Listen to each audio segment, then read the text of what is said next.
जो जो बूंद परे जिया लरजे, जो जो बूंद परे जिया लरजे, छतिया मोरे थरा थरा करे, छतिया मोरे थरा थरा करे, जो जो बूंद परे जिया लरजे।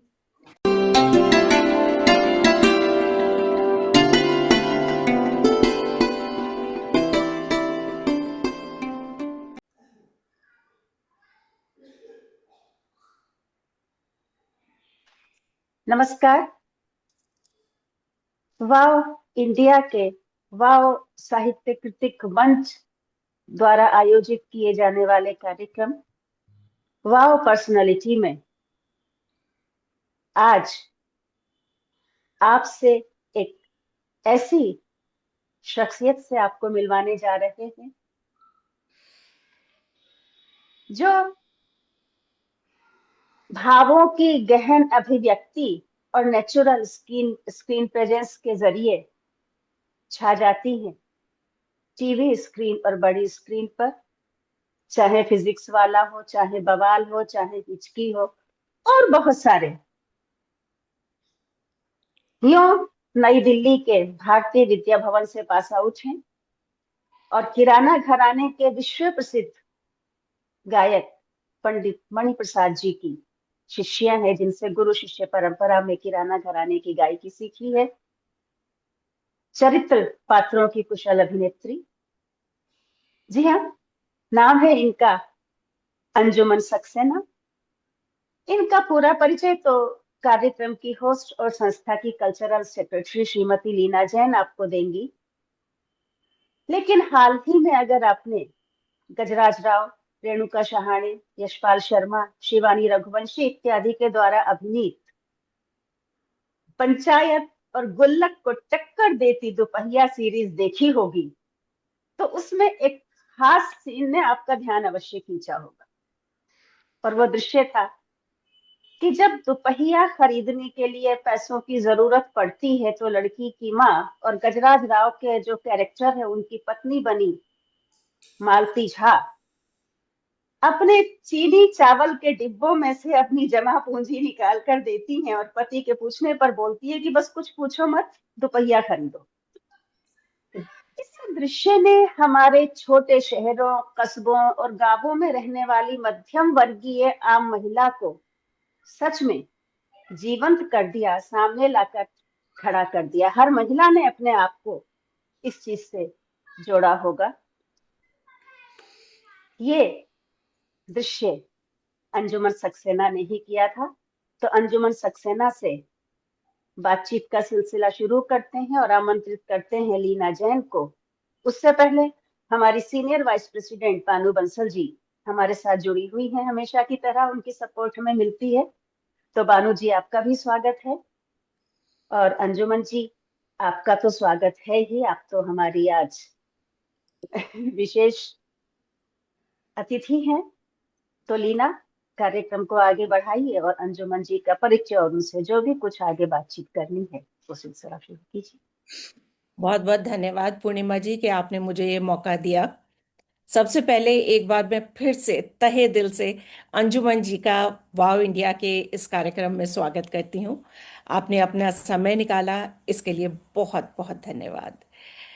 अंजुमन सक्सेना एक ऐसा नाम है जो कि संगीत की दुनिया में और एक्टिंग की दुनिया में शायद ही कोई होगा जो नहीं जानता होगा। अंजुमन जी संगीत के क्षेत्र में करीब 30 साल से जुड़ी हुई हैं। इन्होंने सारेगामा और टाइम्स म्यूजिक के बड़े लेबल्स के वरिष्ठ पदों पर काम किया है। इन्होंने दिग्गज कलाकारों जैसे लता मंगेशकर जी, जगजीत सिंह और आबिदा परवीन के साथ बहुत इम्पोर्टेंट म्यूजिक प्रोजेक्ट्स को लीड भी किया है। अभिनय का क्षेत्र की जहां तक बात की जाए तो अभी पूर्णिमा जी ने बताया, बहुत सारी मूवीज और 100 से ज्यादा इन्होंने टीवी कमर्शियल्स में काम किया है। अंजुमन जी, आपसे आज सबसे पहले जो मैं बात पूछना चाहूंगी वो ये कि आपने शिक्षा ली संगीत की, और उसके साथ साथ आपने एक्टिंग भी शुरू की। तो आप अपने शुरुआती दिनों के बारे में आप बताइए कि कैसा था वो टाइम, वो कौन सा पल था, या वो कौन सा प्रभाव था आपके जीवन में जिसने आपको आर्ट की दुनिया की ओर खींचा। क्या बचपन से आपके घर में इस तरह का माहौल था, या ये आपका खुद का चॉइस थी? सबसे पहले तो बहुत बहुत धन्यवाद, आप लोगों ने मुझे यहाँ बुलाया है, इतनी इज्जत अफजाई करी है, तो उसके लिए बहुत बहुत शुक्रिया। और आपके सवाल का जवाब देने के लिए कुछ ऐसा मुझे जो बताया गया है कि बचपन से ही म्यूजिक मुझको अपनी तरफ खींचता था। जब भी कुछ गाने आ रहे होते थे या कुछ होता था तो मैं रेडियो पे भी सुनकर मैं बहुत खुश हुआ करती थी, जो मुझे मेरे पेरेंट्स ने बताया है। तो और बस वो सिलसिला तब से ही गाने का कुछ तो चल रहा था, और खैर माहौल भी था। मेरे फादर को भी शौक था, वो भी गाते थे, गुनगुनाते थे। घर में मेरे ननिहाल में भी सभी लोग मतलब एक बार बैठ गए तो सब गाने बजाने में लग जाते थे, तो वो वाला माहौल तो था ही। लेकिन कुछ रुझान शायद बचपन में दिखा था, पर वो ये था कि बस ठीक है, जैसे कर रहे हैं, चलता चला जा रहा था। लेकिन हाँ, उसमें एक जिसे कहा जाए कि सीरियसनेस, कि अगर हाँ कि म्यूजिक को ही अपना मतलब की तरफ कुछ करना है, तो वो स्कूल के समय में जब मेरा एज अ हॉबी के बाद में मैंने उसको 11th एंड 12th में एज अ सब्जेक्ट लिया था। तब जैसे कहते हैं कि भाई धीरे धीरे क्लासिकल की हॉबी थी, फिर वो क्लासिकल की ट्रेनिंग, क्योंकि उसमें अगर आप एज अ सब्जेक्ट लेते हैं तो आपको प्योर क्लासिकल करना होता है, हिंदुस्तानी वोकल। तो बिल्कुल। वो रहा।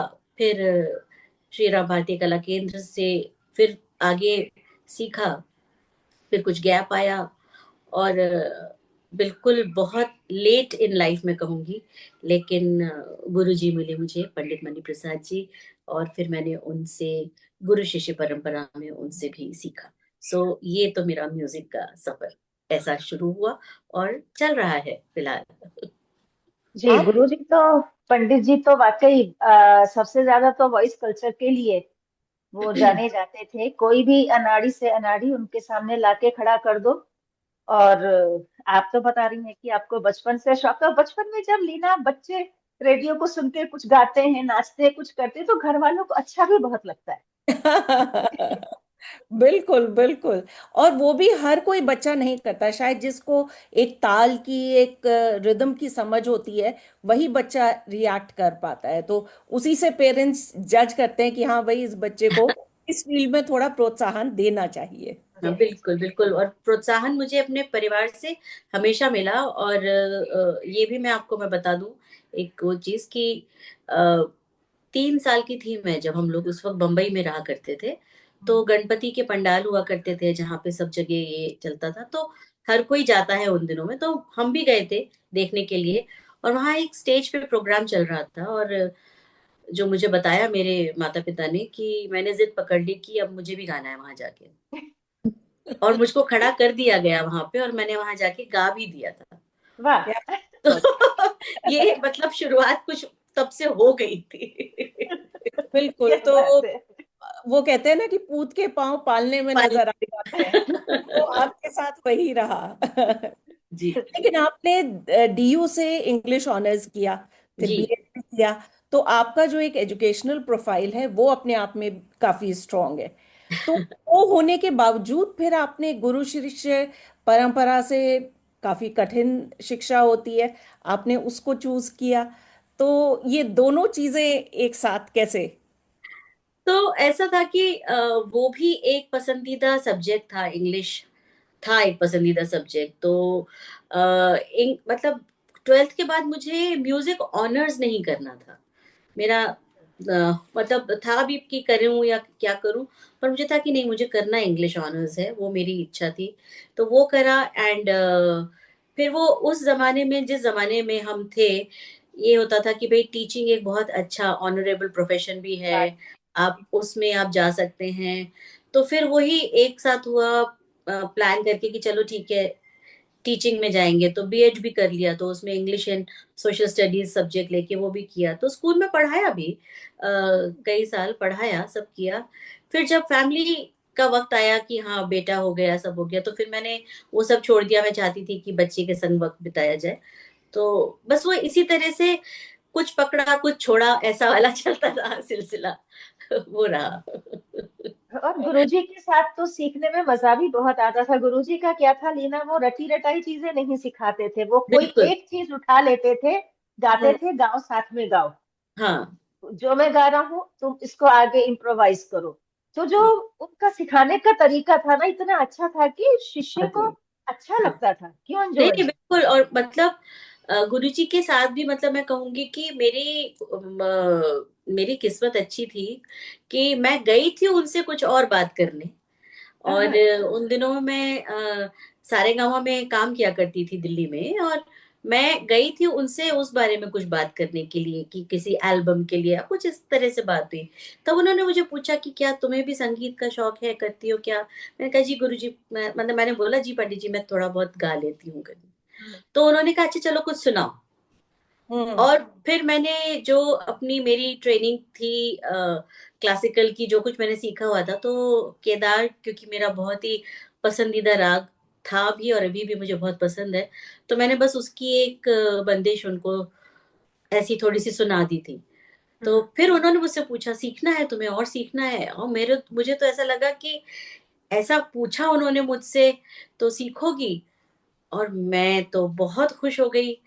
तो और फिर जब उन्होंने कहा कि आगे ठीक है, मुराद मिल गई। हाँ जब उन्होंने खुद से कहा, ऐसा वो हो गया कि हाँ मैं तुम्हें अपना शिष्य, अपनी शिष्या बनाऊंगा, जब ऐसा मुझे उनसे एक वो मिल गया ना, तो मुझे लगा बस मेरी तो मतलब जिसे कहते हैं ना कि बिन मांगे मोती मिले, मांगे आगे मिले न भीख। वैसा वाला हाल था मेरा, तो मैं बहुत खुश हुई।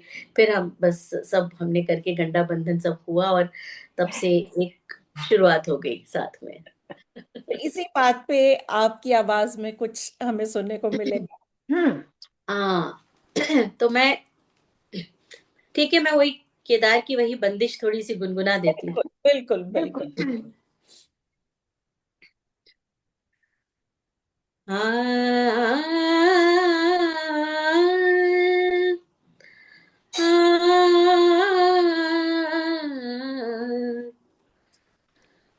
जो जो बूंद परे जिया लर जे, जो जो बूंद परे जिया लर जे, छतिया मोरे थर थर करे, छतिया मोरे थर थर करे, जो जो बूंद परे जिया लर जे, चहु और बादल घन छाए, प्यारा घर नहीं डर मोहे लागे, वाह। प्यारा वे गरहु लगावे, प्यारा वे गरहु लगावे, छतिया मोरी थर थर करे, जो जो बूंद परे जिया लर जे। वाह हाँ, वाह वाह, क्या बहुत बात, सुंदर, क्या बात, क्या बहुत बात, क्या सुंदर। बात। आपने तो जैसे इतने टाइम काम किया है सारेगामा और टाइम्स म्यूजिक के साथ, तो आपने कैसेट्स का दौर भी देखा, और अब जी। जो डिजिटल फॉर्मेट है आप ऑब्वियसली वो भी देख रही हैं। तो इस चेंज में जो म्यूजिक की प्योरिटी है, जैसे आपने अभी इतने खूबसूरती से राग केदार सुनाया हमें, तो वो उसमें कहाँ कैसे बदलाव आया है? आपको क्या लगता है कि जो अब नए सिंगर्स हैं, क्या वो उस डेडिकेशन से सीख भी रहे हैं? देखिए बदलाव तो है, सच बात ये है कि अ, कुछ है, कुछ सिंगर्स हैं ऐसे जो वाकई डेडिकेटेड हैं, जो वाकई रियाज करते हैं अच्छी तरह से, और क्लासिकल की तालीम लेते हैं, और उसके बाद आगे बढ़ते हैं। मतलब उनको ये पता है कि जब तक ये बेस नहीं होगा तो हम आगे नहीं बढ़ पाएंगे। पर कुछ ऐसे भी हैं जिनको लगता नहीं है कि इसकी जरूरत है। तो इस वक्त कुछ ऐसा है कि दोनों तरह के आर्टिस्ट आपको दिखाई देते हैं। बस कुछ होता है जो कि बहुत परफॉर्मिंग में चले जाते हैं, परफॉर्मर्स होते हाँ, हैं, तो वो एक वो हो अलग जाता विधा है हो जाती है। जिसमें जिसमें कहीं कहीं मतलब जो बारीकियां हैं गाने की वो अगर मिस भी हो जाती है तो एज अ परफॉर्मर वो निकल जाते हैं। हम्म। तो कुछ बहुत सक्सेसफुल भी हो जाते हैं, कुछ कहीं खो जाते हैं। लेकिन आज भी मतलब मेरे पास भी जो सामने जो लोग आते हैं या कोई यंगस्टर मेरे सामने होता है तो मैं उनको ये जरूर कहती हूँ कि देखो, सब कुछ अच्छा है, बहुत अच्छा है, लेकिन क्लासिकल की थोड़ी सी ट्रेनिंग अगर आप ले लो, क्योंकि आप आजकल जैसे वो वॉइस ट्रेनर्स हैं, सब हम्म। कुछ है। और जैसे पूर्णिमा जी ने भी बोला कि गुरुजी भी हमारे बहुत अच्छे एक वॉइस ट्रेनर थे। वो बहुत ही गले को खोलने की टेक्निक्स देते थे कि जिससे आपकी आवाज खुल जाए और आप खुलकर गा सके जो भी है। तो ये सारी चीजें जो हैं वो अब मैं कहती हूँ कि आपके वॉइस ट्रेनर्स हैं जो भी है, अगर वो आपसे कुछ रियाज करवाएंगे भी तो अल्टीमेटली आपको वो सारे गामा पधनी के ही पलटे देंगे, बिल्कुल। उसी से ही आपको सीखना पड़ेगा। और वो चाहे यहाँ हो, चाहे वो डो रे मी फा सोला टी हो, चाहे सारे गामा पधनी हो, ये है वही वही सात सुर हैं जिनका पूरा खेल है। बस, तो वो एक बेसिक अगर आप कर लें तो आपके लिए बेनिफिशियल होगा। तो इतना तो हम बोलते हैं, अब करने वाले के ऊपर है वो करना चाहे या ना करना चाहे। और जहां तक CD cassette and digital space की आप बात करेंगे, क्योंकि अभी साल भर से मैं वापस टाइम्स म्यूजिक के साथ जुड़ी हुई हूँ। पहले मैंने छोड़ा था 2006 में, और फिर सारेगामा में किया था। और अभी पिछले साल, क्या बल्कि इसी साल जनवरी से मैं वापस टाइम्स म्यूजिक के साथ एज अ कंसल्टेंट जुड़ी हुई हूँ। और काफी प्रोजेक्ट्स के लिए मैं काम कर रही हूँ। तो डिफरेंस ये आता है कि पहले का थोड़ा सा रिकॉर्डिंग और जो सेशंस होते थे उसका थोड़ा हमें डिफरेंस दिखाई देता था। आजकल सब कुछ डिजिटल स्पेस में है, तो वो एक होता है। धीरे धीरे मैंने भी अब काफी कुछ सीख लिया है। मैं भी तो जानती हूँ। साथ ही एज ए सिंगर भी आई थिंक अब काफी कुछ मशीन काम कर देती है, तो सिंगर के लिए काम काफी कम होता है, तो बहुत सारी कमियां छुप जाती हैं, बहुत कुछ हाँ, वो जैसे। कमियां, लेकिन कमियां वहां छुप जाती हैं, लेकिन जब आप सामने बैठे होते हैं तो वो सब दिख जाता है। बिल्कुल सही बात है। जैसे अभी एक उसमें देख रहे थे कपिल के शो में या किसमें, वो सलमान खान ने को किसी ने कहा कि भाई गाना सुनाओ, आप तो अच्छा गाते हो। तो सलमान खान ने ईमानदारी से कहा कि नहीं, मैं नहीं गाता हूँ, मशीन गाती है। मैं जी तो जी, बस कर देता हूँ, वो मशीन उसको कर देती है। लेकिन बिल्कुल। फिर वही बात ये कि मशीन ने आपका वो सब सही एनहेंस कर दिया, उसको सब कर दिया, हाँ, लेकिन जब आप सामने गाएंगे तब क्या होगा? तब क्या होगा, सही बात है, बिल्कुल सही बात है। लेकिन सलमान की तो कहेंगे कि वो, क्योंकि he is a truthful person, तो उसने बता दिया हाँ, कि क्या है। बिल्कुल। और उसको इस बात का डर नहीं है, क्योंकि उसके आसपास वाले सब जानते हैं वो झूठ बोल के भी कहाँ जाएगा। कहा वो जाए। वाली बात है। लेकिन जो एक नई खेप है, नई जनरेशन है, वो अभी उस बात को उतना सीरियसली कभी नहीं समझती है, तो फिर वहां दिक्कत आ जाती है। जो समझते हैं वो बहुत मेहनत करते हैं, इसमें भी कोई शक नहीं है। बिल्कुल। अच्छा अंजुमन जी, आपने आबिदा जी के 12 एल्बम्स रिकॉर्ड किए सूफी म्यूजिक में। जी। आपने लता मंगेशकर जी के साथ भी काम किया, तो कोई ऐसा किस्सा सुनाइए जो आपके दिल के बहुत करीब। अ, तो आबिदा जी के साथ में, क्योंकि बहुत लंबे लंबे अरसे के लिए वो यहाँ आती थी, जब हम उनके साथ में कर रहे होते थे, तो वो कुछ महीनों के लिए आती थी और एक साथ हम लोग कुछ प्रोजेक्ट्स कर लेते थे। लेकिन हम्म। करीब 2 एक महीने के लिए वो आई तो उनके संग में 3 4 एक साथ एक एक, क्योंकि बार बार आना मुश्किल हो जाता है, तो हम्म। होता था। तो उनका ये था, एक तो बहुत ही सिंपल स्वभाव, बहुत ही सादगी वाला। वो मतलब वो जो सूफी गाती हैं तो वो सूफी ही, वो उनका उठना बैठना बोलना चालना सब कुछ सूफी एकदम। तो हम्म। ऐसा हुआ था जब वो पहली बार आई थी, तो म्यूजिक सिटिंग के लिए कुछ ऐसा हुआ कि जो मेरे सीनियर्स थे उस टाइम, उन्होंने कहा कि कहाँ पे हम सिटिंग रखें, करें करें। तो मैंने बोला कि ठीक है, अगर आप कहें। तो हम लोग उन दिनों साउथ बॉम्बे रहा करते थे, ऑफिस भी हमारा times of India south Bombay में ही था। तो हम्म। मैंने कहा हमारे घर में हम रख सकते हैं, कोई दिक्कत नहीं है, आप कहें तो सब कर लेंगे। सब म्यूजिशियंस को बुलाया, सब किया। अब वो सब आ गए, बैठ गए। अब आबिदा जी को लेकर आया गया, एक जने को भेजा कि उनको गेस्ट हाउस से लेकर आए, वो आए। अब वो दरवाजे में अंदर घुसी, और घुसते के साथ ही सब लोगों ने ऑब्वियसली उनको प्रणाम किया, जैसे ना करके।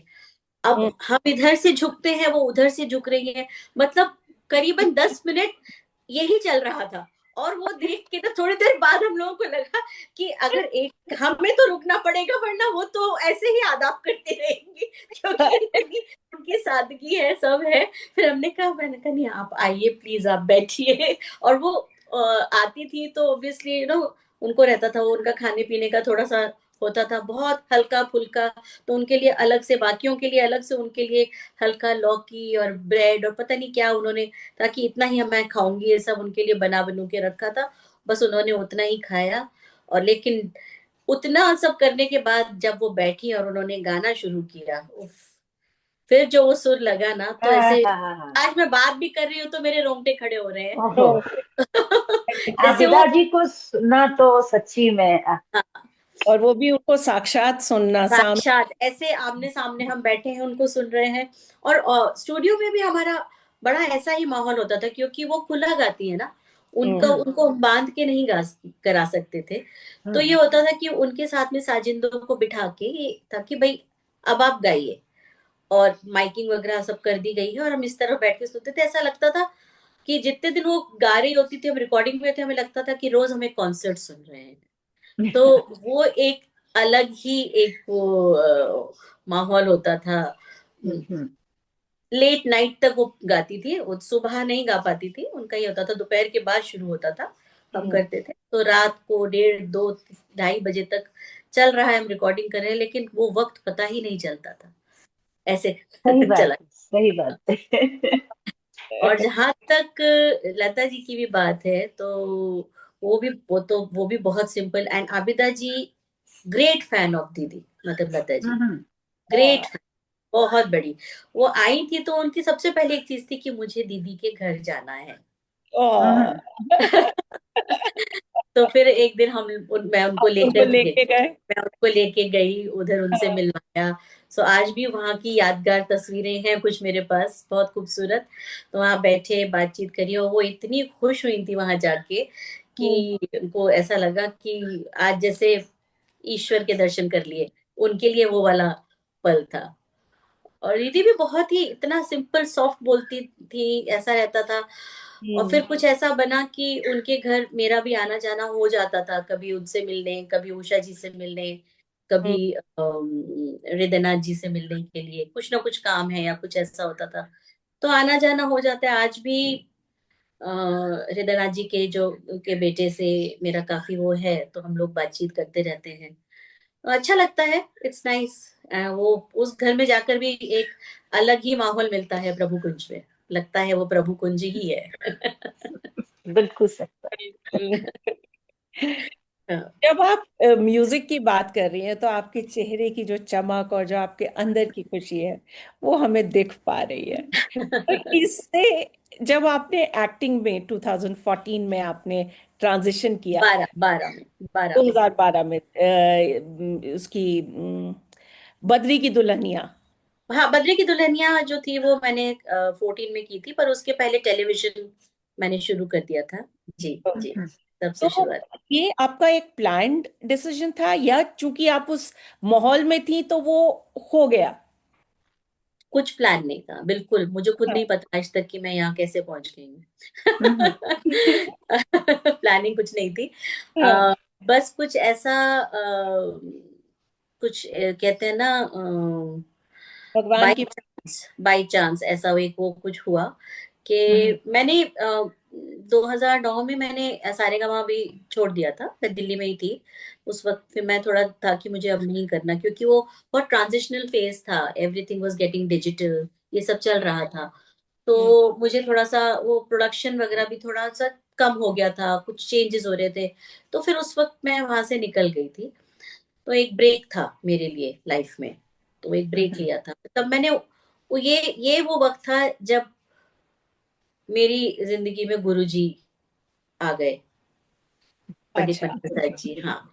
तो फिर ओके। मैंने अपनी गायकी पे उस वक्त थोड़ा सा फोकस करना शुरू किया, अपने शोज करने शुरू करे, स्टेज परफॉर्मेंसेस वगैरह वो मैं करने लगी। और फिर कुछ ऐसा वक्त आया कि बेटा चला गया पढ़ाई वढ़ाई करने के लिए, तो लगा कि अब वापस क्या करें, खालीपन था, कुछ तो करना था। तो हम लोग वापस बॉम्बे शिफ्ट हुए थे, मैं और मेरे हस्बैंड। और वहां पे जाके म्यूजिक की इंडस्ट्री में ना कुछ थोड़ा इतना शिफ्टिंग और ऐसे चला था यार, प्लस ये नई स्पेस मुझे समझ नहीं आ रही थी कि हम्म। ये कैसे वर्क होता है, क्या होता है, क्योंकि हर व्हाट कोई हम्म। हर कोई इतना सेटल हो रहा था, क्योंकि हर कोई सोच समझ के, मतलब वो भी हर कोई सीख ही रहा था, तो किसी को मुझे सिखाने का वक्त भी नहीं था उस वक्त।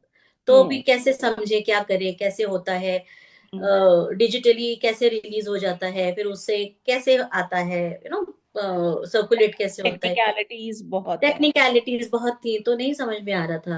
हम्म। फिर बस यूं ही किसी ने ऐसे मतलब कहा, कुछ वेल विशर्स मैं कहूंगी, उन्होंने हम्म। कहा कि भाई why don't you try this, because school college time में मैं करती थी, ड्रामेटिक्स में था मेरा, हम्म। एक्टिंग करती थी मैं। तो मैंने कहा कि अरे मैंने कभी किया नहीं, सोचा नहीं कि हाँ मैं कैमरे के सामने, बस ये है कि हाँ क्योंकि अपनी शोज वगैरह करती थी, थोड़ा स्टेज फ्राइट नहीं था, वो एग्जैक्ट। घबराहट नहीं थी, ऐसा नहीं था। तो फिर एक जगह कहीं किसी ने फोटोज खींच के किसी प्रोडक्शन हाउस में भेज दिया, और फिर वहां से कॉल आ गया, और मैं मिलने गई, और फिर वो पहला शो आ गया हाथ में। अब जब वो पहला शो आ गया हाथ में, तो फिर एड आ गया, फिर ये आ गया, तो ऐसे फिर एक सिलसिला फिर शुरू तो हो दर्शकों का प्यार आपको बहुत भरपूर बस मिला। बस और जिस पे तो भी उन्होंने दर्शकों का आप प्यार होता है, कुछ चैनल का प्यार होता है कि हाँ एक बिल्कुल। के बाद दूसरा तीसरा कुछ ना कुछ होता रहा।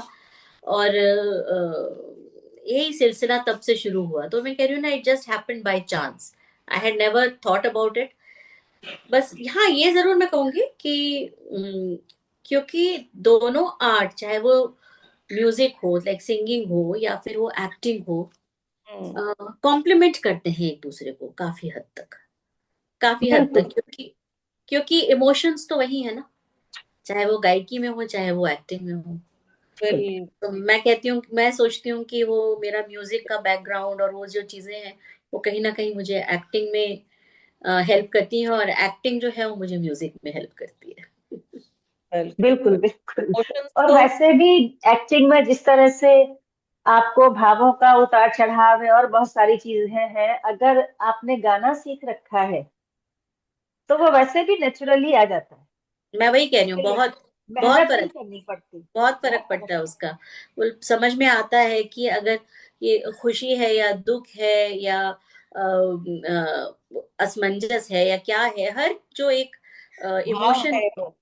हाँ भाव जो है, वो इमोट करना इजी हो जाता है।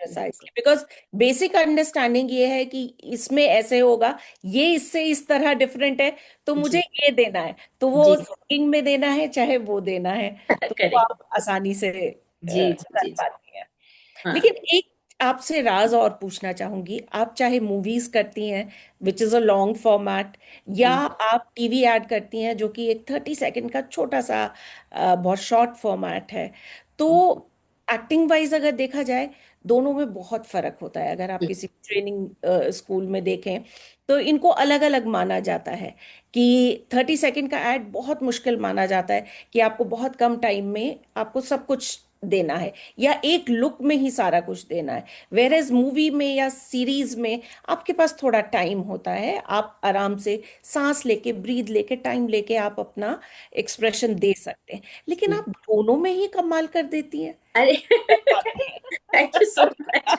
थैंक हैं। You so much. पता नहीं, वो शायद कुछ भगवान अपना वो कृपा कर देते हैं तो हो जाता है। लेकिन हाँ ये बात सही है कि एड इज मोर डिफिकल्ट। कहने को लोग सोचते हैं कि एड में क्या है, छोटा सा ही तो होता है, लेकिन क्योंकि वो छोटा होता है इसलिए इसीलिए डिफिकल्ट है। उसको उतने ही सेकंड्स में उस हाँ, पूरी चीज को कन्वे करना, इट्स नॉट इजी, बिल्कुल डिफिकल्ट होता है। बिल्कुल। That's true. और दोनों इसलिए अच्छे कर पाती हैं क्योंकि शिद्दत से करती हैं। बिल्कुल बिल्कुल। हम सच में, जैसा अभी हमने शुरू में भी कहा था, और तो फिल्मों को छोड़िए, हम दोपहिया का वो सीन नहीं भूल पाते। मतलब एक कॉमन जो लेडी है, मिडिल क्लास फैमिली की, जो छोटे कस्बों की, गांवों की महिला है, हमारे ख्याल से आज भी वो वैसी ही होंगी। और नहीं, उसमें मैंने लाइन भी, तो जब वो पूछते हैं कि हाँ। भाई आया कहाँ से, तो फिर हाँ। लाइन भी मैंने ये बोला कि आप ही की हाँ। जेब भाई से काट आप रहे हैं इतने आप ही सालों से। की। क्योंकि वो सच बचा में। तो वहीं से रही है ना, और कहाँ से बिल्कुल। बचाएगी, उसकी और खुद की कहाँ कोई से कमाई तो बचाएगी। है नहीं कि भाई आप ही बिल्कुल। की जेब काट रहे हैं इतने सालों से, और क्या। बिल्कुल।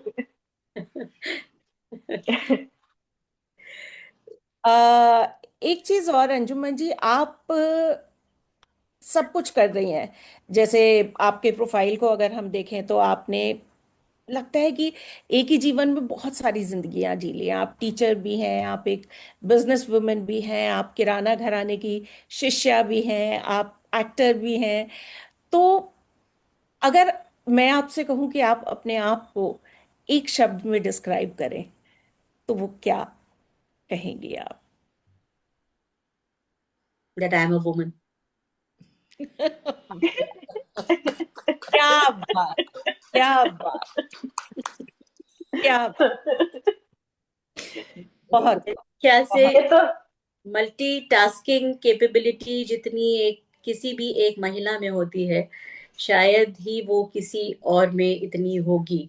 क्योंकि हर कोई अपने घर को भी संभालता है, बाहर को भी देखता है, परिवार को, बच्चों को, पति को, रिश्तेदारों को, हर वो रिश्ता वो एक औरत ही है जो संभाल पाती है। अगर वो संभाल लेती है तो सब संभल जाता है, अगर वो नहीं संभालती तो सब बिखर जाता है। बिल्कुल सही बात है, बिल्कुल सही बात है। आपने इतना कुछ अभी, जैसे आपने लाइफ में किया है, इतनी मूवीज की है, सब कुछ किया है, कोई एक ऐसा कैरेक्टर जो आपको सबसे ज्यादा पसंद है, उसके बारे में बताइए। कैरेक्टर। जिसे करने में मजा आया। हाँ, मतलब कैरेक्टर्स तो सभी मतलब हैं अपनी, जब जब हम अलग अलग किरदार निभाते हैं, अलग अलग कैरेक्टर्स हमारे होते हैं, तो मजा हर एक में आता है, क्योंकि आपको एक नए तरीका का जीवन जीने को मिलता है, मैं ये कहूंगी। जी। तो टेलीविजन में मैं आपको अलग अलग बताती हूँ। जैसे टेलीविजन में अगर मैं कहूँ तो निशा और उसके कजन मेरा एक सीरियल हुआ करता था, स्टार हम्म। प्लस पे। हम्म। उसमें मेरा जो एक कैरेक्टर था, मुझे वो बहुत अच्छा लगता था। सबसे घर की सबसे बड़ी बहू, जो कि जिम्मेदारी भी समझती है और हर चीज को बैलेंस करके चलने की कोशिश करती है, ये सब होता है। हम्म। तो वो मुझे कैरेक्टर प्ले करने में बहुत ही खुशी हुई थी। और मेरे हम्म। साथ में जो एक्टर्स थे वो भी कमाल के लोग थे। जो मेरे फादर इन लॉ का रोल जिन्होंने किया था, वीएम बडोला जी थे। मेरी मदर इन लॉ का रोल वीना मेहता जी, मतलब ये भी इतने सीनियर एक्टर्स हैं उसमें। तो उन लोगों को देखकर भी सीखने को मिलता था। और लेकिन मुझे वो कैरेक्टर बहुत पसंद आया था, तो मैंने हम्म। एंजॉय किया था उसको करना। और फिल्म्स में अभी तो खैर चल ही रहा है कुछ ना कुछ, लेकिन अभी तक जो फिल्म्स में एक रहा है, तो मुझे बवाल जब मैंने करी थी, तो क्योंकि वो एक अच्छा एक रोल था, एक अलग टाइप की मदर का रोल था, तो हम्म। वो मुझे बहुत अच्छा लगा था। और अभी रीसेंट दोपहिया तो ऑब्वियसली है ही, तो अच्छा ही है। लेकिन अभी मेरी एक सीरीज रिलीज हुई है अभी जस्ट 12 तारीख को, सिंगल पापा, सिंगल नेटफ्लिक्स। अच्छा, पापा, अरे क्या गजब काम किया है आपने। आपने देख ली? हाँ, सिंगल अच्छा। पापा देखी है। तो मुझे उसमें जिस तरह का मेरा कैरेक्टर बनाया है ना, मुझे बड़ा मजा आया था करने में, क्योंकि हाँ, it was a very quirky kind of a character, जिस तरह बिल्कुल की उसमें चीजें थी, तो मुझे मजा आया था उसे करने में। वो काफी अलग था। आपकी अब तक के जो आपने कैरेक्टर्स किए हैं जी। उससे हम्म। बिल्कुल उलट, एकदम स्ट्रिक्ट काइंड की, नहीं ऐसे ही होना है, मतलब ऐसे ही होना है, तुम हमारे घर के लायक नहीं हो, जाओ। तो मतलब एक बार को जब मैंने आपको देखा उसमें, तो आपकी जो एक इमेज है वो बहुत स्वीट सी, प्यारी सी, और कहना मानने वाली, दबी, मतलब उस तरह के कैरेक्टर्स में आपको देखा है। तो ये जब मैंने देखा ना, मुझे बहुत अच्छा लगा।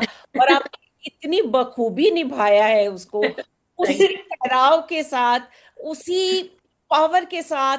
क्योंकि कई बार ये लगता है कि जैसे आप हैं, बहुत देखते हैं, जैसे मेल्स में देखते हैं कि अगर आप कोई नेगेटिव कैरेक्टर दिखा रहे हैं तो उसकी बिल्ड बहुत अच्छी होगी, कोई बड़ा सा और रौबदार उस तरीके का वो होगा। लेकिन आपने अपने बॉडी से उस कैरेक्टर को इतना बड़ा कर दिया कि मजा आया उसको देख के, बहुत थैंक थैंक बहुत। यू, मुझे करने में मजा आया था, इसलिए मैं बोला कि मुझे अभी तक खुद मैं देख नहीं पाई हूँ क्योंकि मुझे वक्त नहीं हम्म। मिला है, हाँ। लेकिन मुझे याद है कि वो करते करते मुझे बड़ा मजा आया था।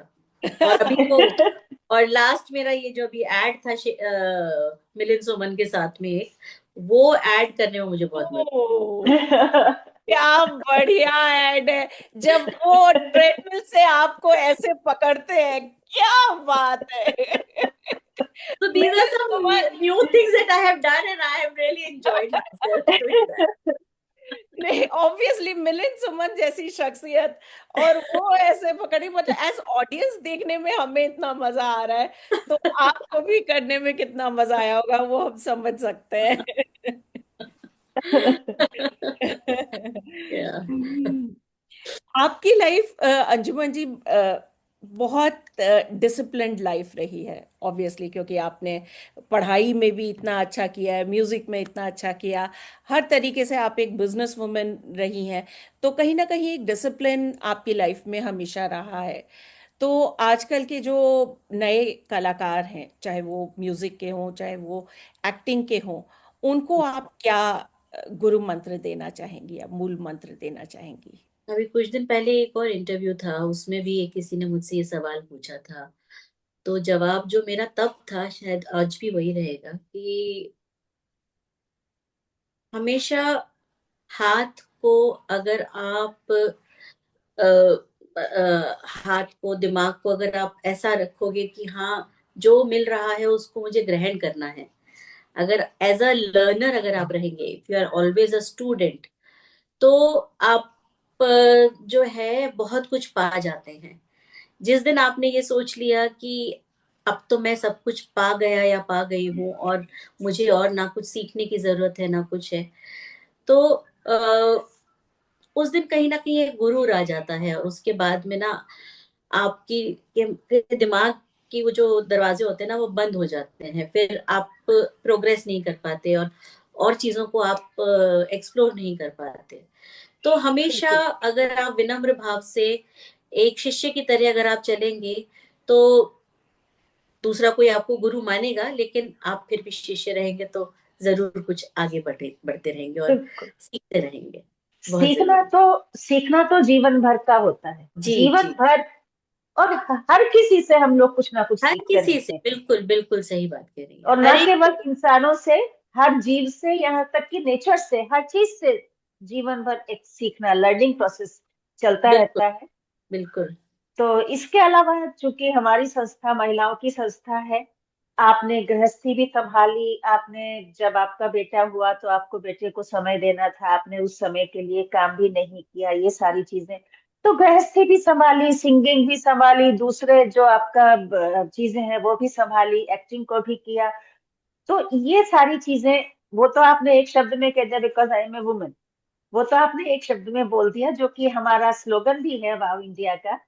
लेकिन आप हमारी जो सदस्य हैं, मेंबर्स हैं, या एक आम महिला है, उसके लिए आप क्या संदेश देना चाहेंगे, जो कि हाउस वाइफ भी है, जो कि काम भी कर रही है, करना चाहती है, या जो और कह देती है कि नहीं जी हमारे पास समय नहीं है, हम ये नहीं कर सकते। तो ऐसे लोगों के लिए आपका क्या मैसेज?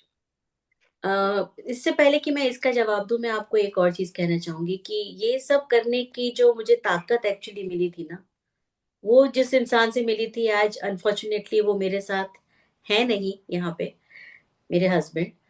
उन्होंने मुझे बहुत सपोर्ट किया था। उन्होंने मुझे कभी रोका बिल्कुल नहीं किसी चीज से। उन्होंने हमेशा मुझे कहा कि तुम करो जो करना है। बल्कि एक्टिंग में तो उन्होंने ही मुझे इतना ज्यादा सपोर्ट किया कि जब मैंने कहा कि मैं कैसे करूंगी, तो हंस के उन्होंने इतनी एक बात कही थी, तुम घर में इतनी नौटंकी करती रहती हो, बाहर जाके कर लो, क्या फर्क पड़ता है। तो लेकिन मैं ये कहूंगी कि उन्होंने बहुत सपोर्ट मुझे किया था। तो घर बिल्कुल वालों का सपोर्ट होना एक बहुत बड़ी बात होती है, बहुत जरूरी होता है किसी भी महिला के लिए। कदम बाहर रखने के लिए ये सपोर्ट होना जरूरी है कि उसको घर आके ये ना सुनने को मिले कि तुम तो बाहर चली गई, घर का कौन देखेगा। वो तो हमने संगीत सुरभि के टाइम पे देखा भी है, आपके हस्बैंड को सपोर्ट।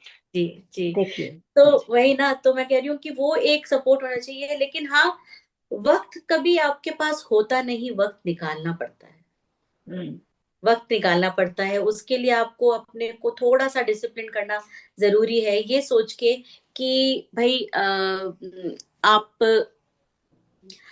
अगर आपको सपोजिंग मैं ये सोच के कि चलो आई एम हाउस वाइफ, मैं हाउस वाइफ हूँ, लेकिन और मुझे खाना बनाने का बहुत शौक है या फिर मुझे गाने का बहुत शौक है, तो मैं घर बैठ के म्यूजिक क्लास भी ले सकती हूँ।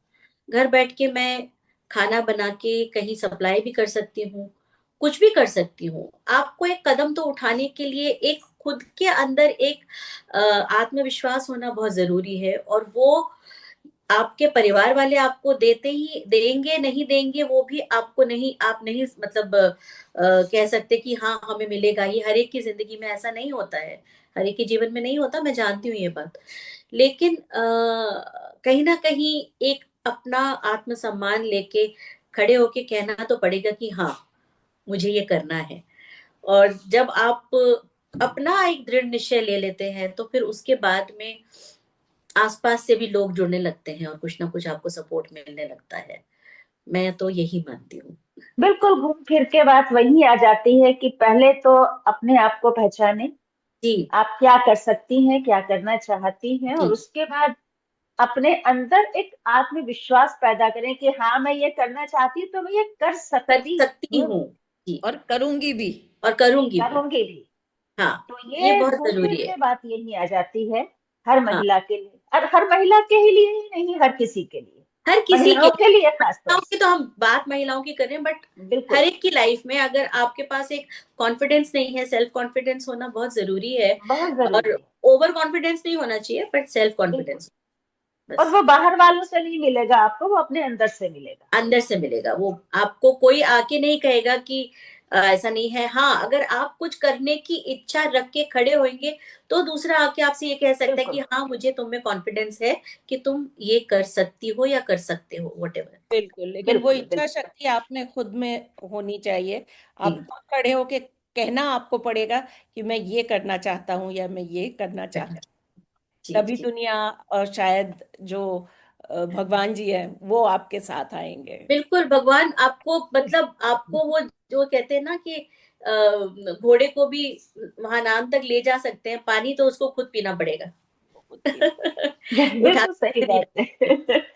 डाल- पानी खुद पीना तो पड़ेगा। हाँ। अंजुमन जी, थोड़े से ग्रीडी हो रहे हैं हम, तो आपसे एक गाना और फरमाइश कर सकते हैं सुनने की। बिल्कुल बिल्कुल। ओके, तो चलिए एक बहुत अरसा पहले बहुत अरसा पहले मतलब एक मैंने दूरदर्शन में एक रिकॉर्डिंग करी थी। तो मुझे वो याद करने की कोशिश कर रही हूँ, अगर आएगा तो मैं गाती हूँ। अम, हाँ, एक ये गजल है। एक मोहिंदर सरीन जी हुआ करते थे, बहुत हम्म अच्छे म्यूजिक डायरेक्टर होते थे दूरदर्शन के। हम्म। कुछ अर्सा पहले वो गुजर गए, तो उनकी कॉम्पोजिशन है, मैं आपको वाह। सुनाती हूँ। कहानी के जिए हैं हम ज़माने में, आहा, कहानी बन के जिए हैं हम ज़माने में, लगेंगी आपको सदियां हमें भुलाने में, क्या बात, क्या बात। लगेंगी आपको सदियां हमें भुलाने में, कहानी बन के जिए हैं हम ज़माने में। न तो पीने का सलीका, न पिलाने का शऊर, न तो पीने का सलीका, न पिलाने का शऊर, ऐसे भी लोग चले आते हैं मैं खाने में, क्या बात, क्या ऐसे बात। भी लोग चले आते हैं मैं खाने में, कहानी बन के जिए हैं हम ज़माने में। बहुत सुंदर, वाह वाह, बहुत सुंदर, क्या बहुत बात, ये मुझे क्या बहुत बात। पसंद है कॉम्पोजिशन उनकी, बहुत ही खूबसूरत कॉम्पोजिशन है। तो बहुत, वाकई बहुत खूबसूरत, कॉम्पोजिशन लिरिक्स भी और कंपोजिशन, म्यूजिक भी उससे दोनों। ज्यादा खूबसूरती से आपने उसको निभाया भी है। तो अंजुमन जी, आपसे बातों का सिलसिला बड़ा अच्छा रहा। आपके जीवन के, आपके व्यक्तिगत जीवन, आपके प्रोफेशनल लाइफ, इसके बारे में बहुत कुछ अनछुए पहलुओं से भी रूबरू होने का मौका मिला, और लीना ने बड़े अच्छे से आपसे बातचीत भी की। तो आपका तो आभार है ही, लीना का भी धन्यवाद कि लीना ने इतने अच्छे से बातचीत की। तो, थैंक यू पूर्णिमा तो जी। नहीं, बहुत अच्छा लगा। और बानू जी, आपको कुछ ठीक। बोलना है? मैं कह रही थी कि ऐसा मौका हमें बड़ी मुश्किल से मिला है। हम चाहेंगे कि हम आपको बार बार बुलाएं। और फिर दूसरा, अभी मन नहीं भरा अंजुमन जी। बिल्कुल। जब तक रूबरू आपसे ना सुने हाँ, मानने वाले नहीं है। मैंने कहा ना कि मैं तो ग्रीडी हो गई हूँ। हाँ, नहीं, अब ऐसा करेंगे कि आपका जो नया प्रोजेक्ट आएगा उसके बाद आपको बुलाएंगे, उस पर चर्चा करेंगे, और तब आपके गाने और सुनेंगे, जी जी, जरूर जरूर क्योंकि जरूर। मन नहीं भरा। मन नहीं भरा। अरे नहीं, मुझे भी पता नहीं चला कि इतना वक्त गुजर गया, लेकिन बाद में पता जी। चला कि हाँ, हम लोग करीबन 1 घंटे से बातचीत कर रहे हैं, पर मैं सही हुआ। इट्स सो नाइस, समय की बहुत। अपनी सीमा होती है, तो इसलिए जी जी जी। आपका बहुत बहुत धन्यवाद। बहुत थैंक यू सो बहुत मच। धन्यवाद। Thank you Leena ji, thank you Bhanu ji, and thank you Purnima ji.